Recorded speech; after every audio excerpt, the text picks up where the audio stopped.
ভাই এইটা কি বাংলাদেশের সবচাইতে বড় এয়ার কুলার? হ্যাঁ ভাই, এটাই বাংলাদেশের সবচেয়ে বড় এয়ার কুলার। বাতাস পৌঁছাবে কেমন? বাতাস পৌঁছাবে, আপনি একটু দেখেন এটা কিভাবে বাতাসটা পৌঁছাবে। এই যে দেখেন, আমি একটু আপনাকে দেখাই দিই।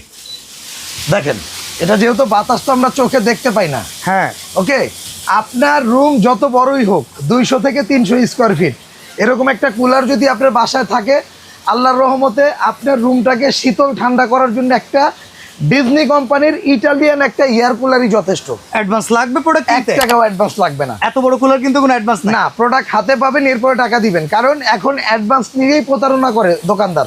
আচ্ছা, এখন তাহলে একটা কথা বলি। বুঝলাম সবচাইতে বড় পাখার এটা কুলার, জি। কিন্তু আপনি বললেন ঠান্ডা করার বিষয়টা। জি। এত দ্রুত ঠান্ডা কিভাবে করবে? ভাই, এত দ্রুত ঠান্ডা করবে, এটার মধ্যে মূলত যে কারণটা, এটার মধ্যে আপনি শুধু পানি ইউজ করবেন, কোনো বরফ দিতে কোনো হবে না? বরফ দিতে হবে না, এবং পানিটা ব্যবহার করবেন প্লাস রিমোট দিয়ে একদম বেডে শুয়ে শুয়ে কাজ করবেন। আচ্ছা, এবং আমি দেখাই দিই আপনাকে এটার মধ্যে পানিটা দিয়ে সুবিধা কি পাবেন। ওকে। এই যে ধরেন, এরপরে আরো কিছু জিনিস আছে, আমি বুঝাই দিব আপনাকে। এই ধরেন, এই যে পানিগুলা দিয়ে দিবেন, আপনারা কেউ কোনো বরফ দেওয়ার প্রয়োজন নাই, আপনারা শুধুমাত্র এটা পানি দিবেন। ভাই, ওয়াটার ক্যাপাসিটি কত আসবে? এটা হলো আপনার 45 লিটার ক্যাপাসিটি। 45 লিটার পানি? 45 লিটার, জি। প্রতিদিন পানি দেওয়ার দরকার পড়বে না, একদিন পানি দিবেন, এক সপ্তাহ চালাবেন, শিওর?